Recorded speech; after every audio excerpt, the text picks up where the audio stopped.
Hello everyone, welcome back to my channel. मैं रानू चावड़ा। अब से हम कुछ ऐसे टॉपिक पर डिस्कशन करेंगे जिसके बारे में हमने अभी तक डिस्कशन नहीं किया है एक सिंगल वीडियो में भी। आज अब से हम थोड़ा सा गायनेकोलॉजी के भी टॉपिक्स को कवर करते हुए चलेंगे। गायनेकोलॉजिकल टॉपिक में से हम जो होंगे, जो फीमेल्स की जो नॉर्मल जो फिजियोलॉजी होती है, जो पैथोलॉजी होती है और जो उनके जो भी ट्रीटमेंट बनेगा उस पर हम आज डिस्कशन करेंगे आगे जाके। तो आज का जो हमारा टॉपिक है वो है प्यूबर्टी। प्यूबर्टी स्टार्ट करने से पहले अगर आप मेरे चैनल पर नए हैं तो आप मेरे चैनल को सब्सक्राइब कर सकते हैं और बेल आइकन पर क्लिक कर सकते हैं ताकि जब भी मेरी नई वीडियो आएगी तो आपको उसका नोटिफिकेशन मिल सके।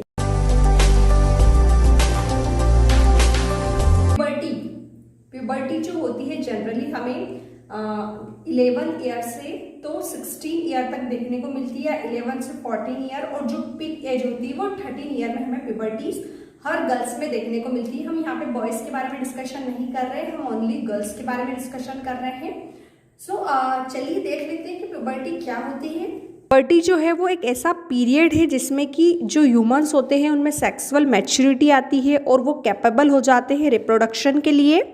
तो ये तो हमने समझ लिया कि प्यूबर्टी क्या होती है। प्यूबर्टी जब किसी भी गर्ल्स में आती है तो उसके अंदर मॉर्फोलॉजिकल, एंडोक्राइनोलॉजिकल और उसके जो ऑर्गन्स होते हैं, जो फीमेल रिप्रोडक्टिव जो ऑर्गन्स होते हैं उनमें भी काफी चेंजेस आते हैं। सबसे पहले हम मॉर्फोलॉजिकल चेंजेस के बारे में बात करेंगे। मॉर्फोलॉजिकल चेंजेस मीन्स होता है कि जो फिजिकल जो गर्ल्स हो रही है वो प्यूबर्टी की एज में अगर गर्ल्स है तो उनमें क्या क्या चेंजेस आएंगे वो देखेंगे। मॉर्फोलॉजिकल चेंजेस की अगर हम बात करें तो जो टर्नर और मर्कशॉल थे उनका कहना था कि 5 ऐसे इंपॉर्टेंट फिजिकल चेंजेस आते हैं जो इंडिकेट, जो हमें बताते हैं कि अब प्यूबर्टी आ चुकी है। जैसे कि फर्स्ट में ब्रेस्ट का डेवलपमेंट होना, प्यूबिक एंड एक्सिलरी हेयर का आना, ग्रोथ ऑफ हाइट का होना और मेंस्ट्रुएशन साइकिल का आना।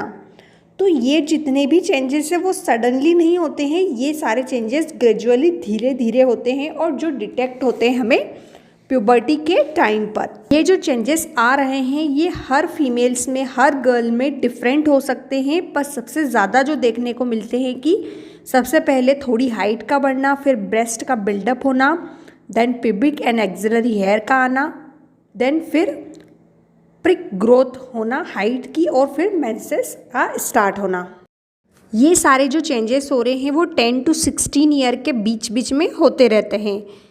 जो प्यूबर्टी होती है वो बहुत सारे फैक्टर्स पे डिपेंड करती है, जैसे genetic, nutritional, body weight, psychological state, social cultural backgrounds, इन सब पर डिपेंड करती है।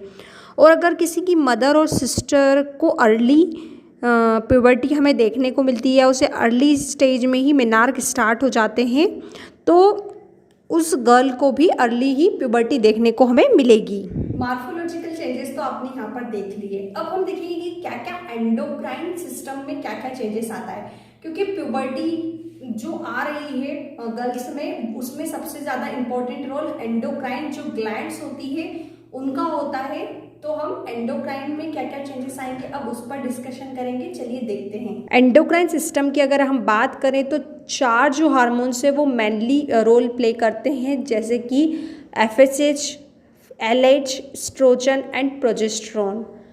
फर्स्ट में हाइपोथैलेमस गोनेडोट्रोपिन रिलीजिंग हार्मोन जो होता है वो पिट्यूटरी ग्लैंड को इन्फॉर्म करता है कि आप FSH और LH को रिलीज़ करो।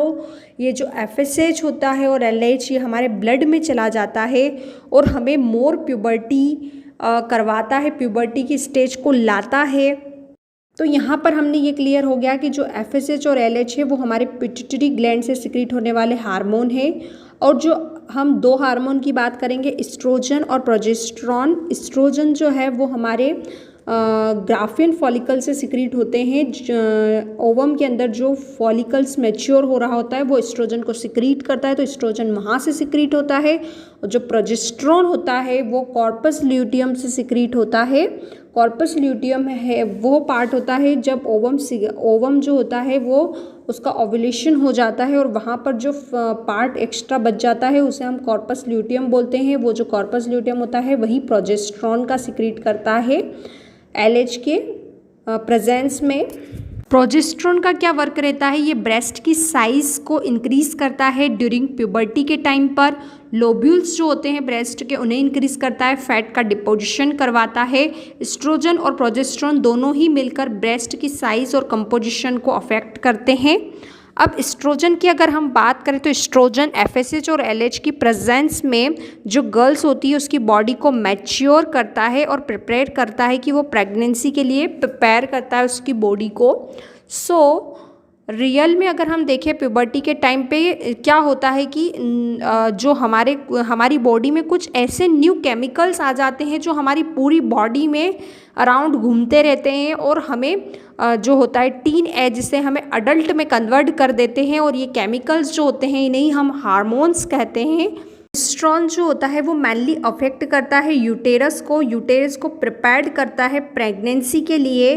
ड्यूरिंग जब सेकेंड स्टेज चल रही होती है मेंस्ट्रुएशन साइकिल की, तब प्रोजेस्टेरोन अपना वर्क दिखाता है। वो यूटेरस की जो लाइनिंग होती है उसे थिक कर देता है और उसे प्रिपेयर्ड करता है कि जो फर्टिलाइज्ड एग है वो वहाँ पर इम्प्लांट हो सके।